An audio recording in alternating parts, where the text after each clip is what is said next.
Graças a Deus. A paz e a luz do nosso Senhor Jesus esteja com vocês. Deixa eu dizer uma coisa a você.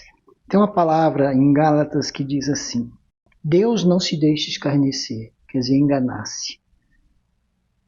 E tudo que o homem plantar, ele também vai colher.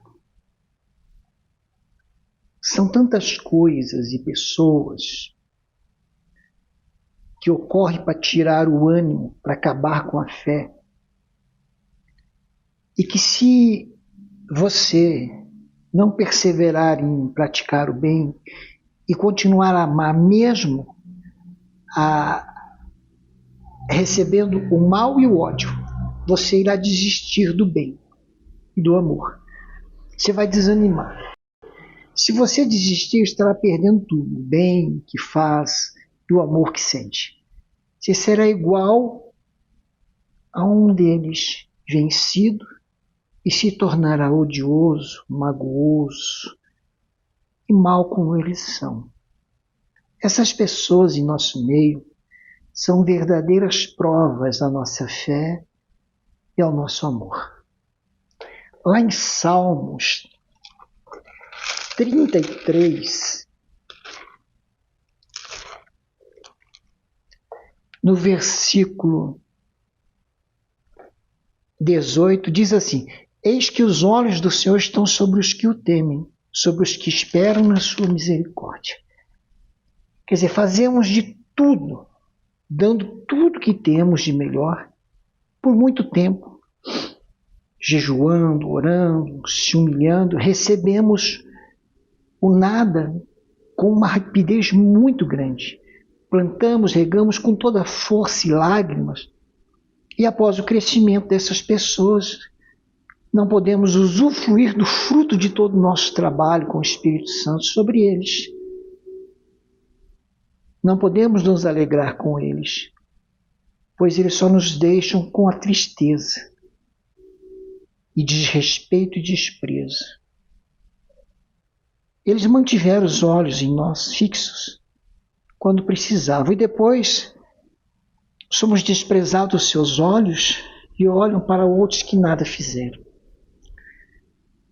Mas, como diz Salmos 33, 18, não passamos desapercebidos aos olhos de Deus. Glória a Deus por isso. Vamos seguir em frente. Há muitas pessoas que podem se tornar definitivamente justas e fiéis. E falando de fidelidade, segundo Crônicas 32, versículo 1, diz assim: Depois dessas coisas e desta fidelidade, veio Senaqueribe, rei da Síria, e entrou em Judá, e acampou-se contra as cidades fortes, e intentou separá-las para si. Qual o preço da fidelidade? Pode alguém pagar por ela? Não. Mas ela pode ser retribuída, assim como o amor. A fidelidade só favorece aquele que a possui. É uma nobreza divina, é a lealdade, está na verdade. Quem é fiel também é verdadeiro. Quem é infiel é uma farsa.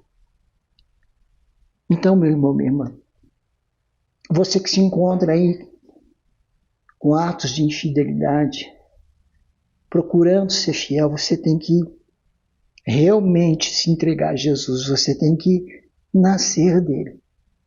Você tem que verdadeiramente conhecê-lo. Lá em Apocalipse 19,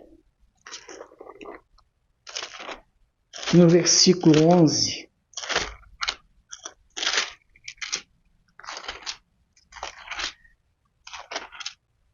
fala de Cristo, da sua vitória sobre a besta e sobre o falso profeta. Versículo 11, João diz assim: viu o céu aberto, e eis um cavalo branco, e o que estava sentado sobre ele chama-se Fiel e Verdadeiro, e julga e peleja com justiça, com toda justiça. Aqui não são apenas atributos de quem ele é, mas aqui é o que ele é.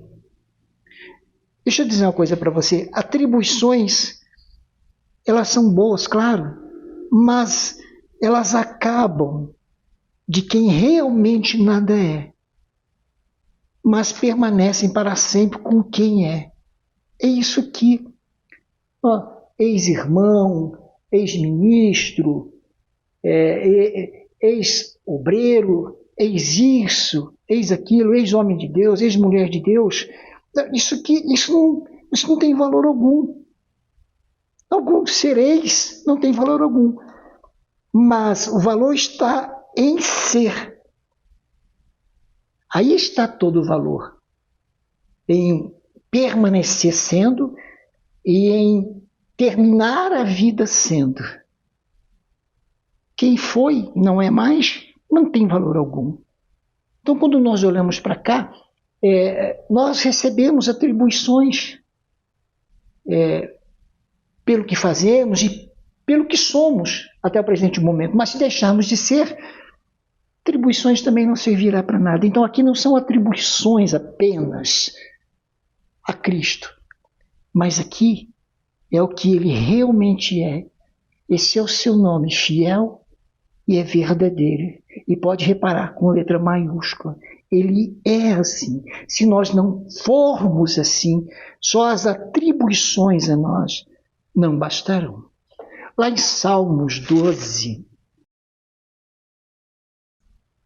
no versículo 1, o salmista Davi diz assim: salva-nos, Senhor, porque faltam os homens benignos, porque são poucos os fiéis entre os filhos dos homens. Esta palavra pouco, ela parece ser desesperadora, mas como diz a palavra, o próprio Senhor Jesus diz que muitos são chamados e poucos os escolhidos. E nós temos que estar atentos a essas palavras, que são poucos os fiéis, poucos os escolhidos, e temos que nos achar no meio deles. Mas Davi pede socorro, e é a verdade, né? Aqui ele diz, quem são verdadeiramente os homens benignos? Ele diz, faltam os homens benignos, porque são poucos fiéis entre os filhos dos homens. Ele está dizendo aqui que os benignos são os fiéis. Esses realmente trazem definitivamente em seu coração a benignidade que Deus lhes passou. Observe que quando os homens perdem a fidelidade, também perdem a benignidade. E o mal surge no coração deles. Então não são verdadeiros, mas foram até uma altura. E não foram definitivos, mas são falsos. Davi diz, salva-nos, Senhor. Salva-nos, Senhor. Salva-nos. Pois a benignidade, ela é mantida e sustentada só por quem é fiel. Portanto, minha irmã, meu irmão, se você é uma pessoa infiel, infiel a Deus, infiel à igreja, infiel àqueles que Deus te constituiu, infiel no seu casamento, então você não é uma pessoa benigna. Se foi, não é mais. E então com você não está a benignidade de Deus. Você vai sofrer severamente. Salmos 31, que é o caso de muitas pessoas. Salmos 31, lá no versículo 23, a Bíblia diz, amai ao Senhor, vós todos que sois seus santos, porque o Senhor guarda os fiéis e retribui com abundância aos soberbos. Com atenção, preste atenção. Só os fiéis são realmente guardados. Os outros sofrem por suas infidelidades. Quando nós olhamos como Deus gostaria de guardar todo homem que vai à igreja, toda mulher, todos aqueles que o professam, todos aqueles que o servem. Mas quando nós olhamos, ele dá livramento para muitos, mas chega um momento em que ele não pode mais fazer nada. Porque a infidelidade da pessoa não permite Deus guardar essa pessoa, mas os fiéis, eles são guardados de todo mal, de toda situação ruim. Vá em Salmos 101, vamos reforçar todo esse entendimento, porque, meus irmãos, nós temos que caminhar de acordo com as Escrituras. Não podemos aqui encontrar pretextos para os erros que se cometem. Mas encontramos aqui a solução para a verdade. Está aqui. Né? Salmo 101, versículo 6. Ele disse assim: os meus olhos procurarão os fiéis da terra, para que estejam comigo. O que anda num caminho reto, esse me servirá. Interessante. Como no passado, hoje tem muita gente infiel dizendo que serve ao Senhor. Dizendo que estão com o Senhor. E não está. E eles não estão com Deus, eles não estão servindo Deus. Deus não vai ficar usando pessoas infiéis para fazer a obra dele. Ele está dizendo aqui: os meus olhos procurarão os fiéis da terra para que estejam comigo. Então, se a pessoa ela não consegue se manter em fidelidade, ela não está em Cristo Jesus. Ela não pode, ela não vai conseguir permanecer nele de verdade.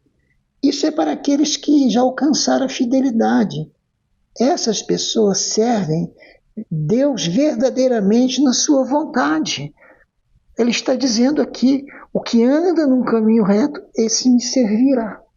Então não tem como uma pessoa que vive em fidelidade dizer que serve a Deus. Não, não serve.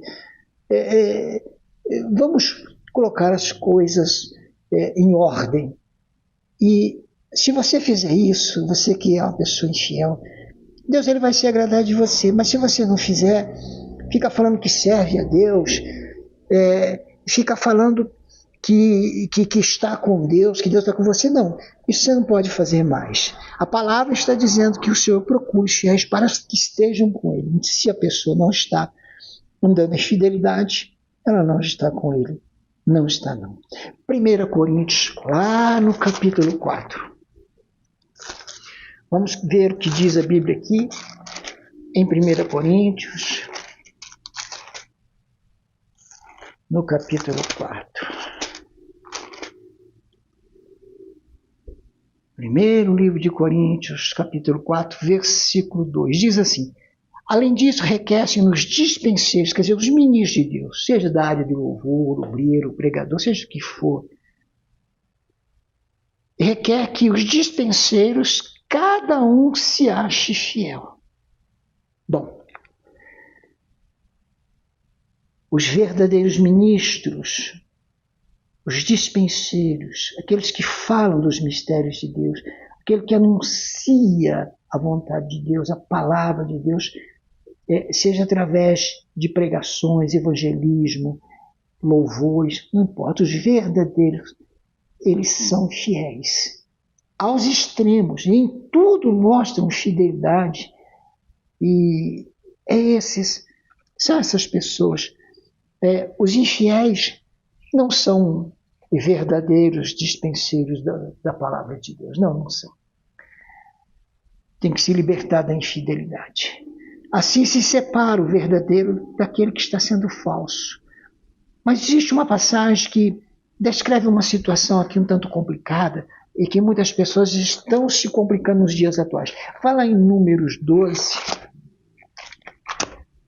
perto de Deuteronômio, Números 12, lá no versículo 2, aqui fala sobre a sedição de Miriam e Arão. Versículo 2 diz: e disseram, porventura falou o Senhor somente por Moisés? Não falou também por nós? E o Senhor o ouviu.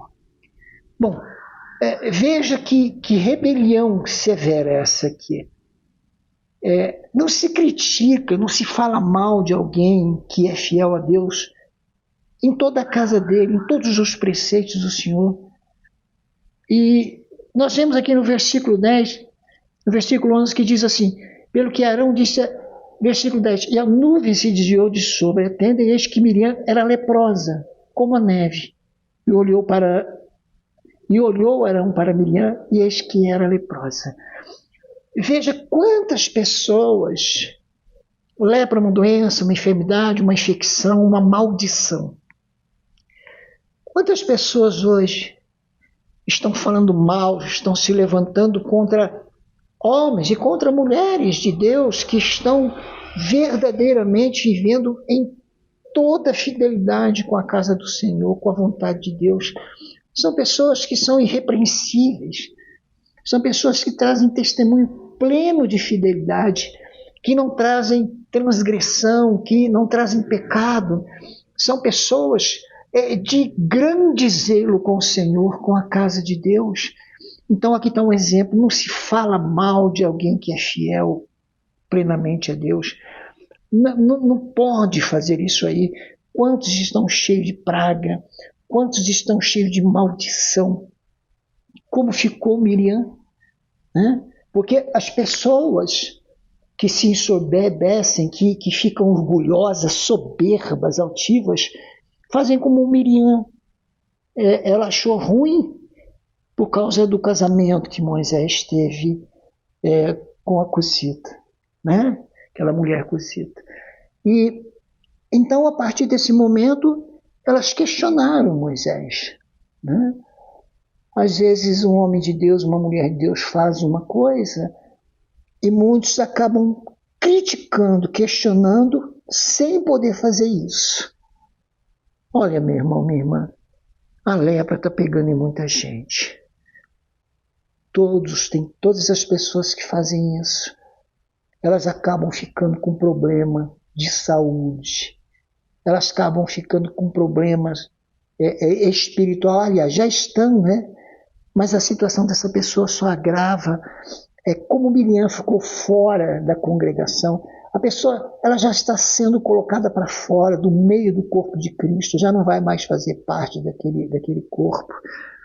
E aqui no versículo 11, pelo que Arão disse a Moisés: Ah, Senhor meu, ora, não ponha sobre nós este pecado que fizemos loucamente com que havemos pecado.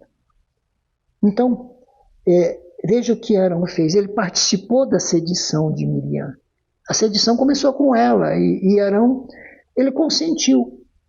Quando você julga ser maior que o outro e quando você acha que Deus também fala com você que você não precisa de uma liderança, que você não precisa seguir aqueles que estão realmente firmes na palavra de Deus, você comete pecado, você comete transgressão. E muitas pessoas estão nessa situação. Então eu torno a dizer, não se critica, não se fala mal de alguém que é fiel a Deus, de alguém que é fiel com todo mundo, de alguém que é fiel com as coisas de Deus. Bom, volte ali em 2 Crônicas, capítulo 3, 32, versículo 1. Depois dessas coisas e desta fidelidade, veio Senaqueribe, rei da Síria, entrou em Judá e acampou-se contra as cidades fortes e tentou separá-las para si. Bom, após toda uma vida de fidelidade, toda uma constância de fidelidade, ele sofreu um cerco. Ora, meu irmão, minha irmã, os fiéis também, em certos momentos, vão ser cercados por certas situações. Mas há uma diferença, porque às vezes a pessoa fala: nossa, sou tão fiel, eu ando de tanta fidelidade, e agora estou passando por esses ataques, estou passando por este cerco. Não, mas é comum. A Bíblia diz que todos aqueles que querem viver piamente em Cristo padecerão perseguições. Aqui nós vemos que Ezequias é cercado por Senaqueribe. Nós vemos aqui que depois de toda a sua vida de fidelidade, ele sofre um ataque severo. Mas olha o que diz a palavra aqui no versículo 7 e 8. Ele diz assim: esforçai-vos e tende bom ânimo, não temais nem vos espanteis por causa do rei da Síria, nem por causa de toda a multidão que está com ele, porque há um maior conosco do que com ele.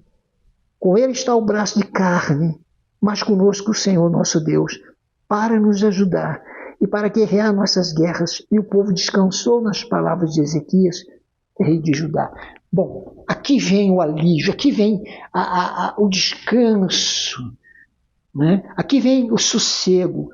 Então, após todo um período de fidelidade, o mal cercou e tentou tomar a cidade e o lugar de Ezequias.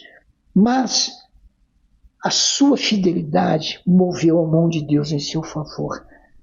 Olha, meu irmão, você que é fiel, Mas você que é fiel mesmo, viu, minha irmã? Você que habita na fidelidade, que é fiel com Deus, que é fiel com as pessoas, você que está sofrendo um ataque, um seco, a palavra está dizendo para você assim: maior é o que está com você do que o que está com essas pessoas que estão sendo usadas pelo demônio. Então, o Senhor te ajuda nessa guerra, o Senhor vai guerrear essa guerra por você. Descansa aí nas palavras de Deus. Uma pessoa fiel, ela jamais será vencida. Pode ter certeza, a vitória é sua. Então, acalma o seu coração, descanse, fique em paz. Deus está nessa batalha com você e por você. Você vai vencer essa situação aí. Amém? Porque Deus se agrada dos fiéis, pois só os fiéis podem servir a Deus de verdade. Guarde isso no seu coração, em o nome do Senhor Jesus, e que você seja cada vez mais fiel a Ele, e vai saber que Ele está convosco, e que Ele é muito maior do que tudo. Deus te abençoe, em nome do nosso Senhor Jesus. Graças a Deus.